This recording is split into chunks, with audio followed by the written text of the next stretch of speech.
गाइज, आज मैं आपको सॉफ्ट जेल एक्सटेंशन का ट्यूटोरियल दिखाऊंगी। इसमें आपको समझाऊंगी सॉफ्ट जेल एक्सटेंशन कैसे किया जाता है मैग्नेट जेल पॉलिश के साथ।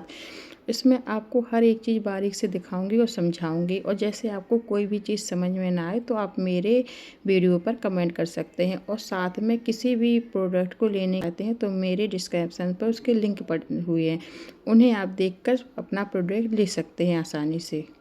और आप कहीं भी जाएं, शादी पार्टी फंक्शन पे अपने हाथों को सुंदर और आकर्षक बनाएंगे तो अच्छा लगेगा, लुक आएगा आपका अच्छा और देखने में भी सुंदर लगेगा। इसलिए आप अपने हाथों का भी ख्याल रखना सीखिए और उन्हें भी अच्छा, आकर्षक और सुंदर बनाने की कोशिश कीजिए। जैसे आपको मेरा चैनल अच्छे लगे तो प्लीज़ मुझे सब्सक्राइब कीजिए और मुझे सपोर्ट कीजिए, जिससे मैं आपके लिए और अच्छी अच्छी डिज़ाइन लेकर आऊँ।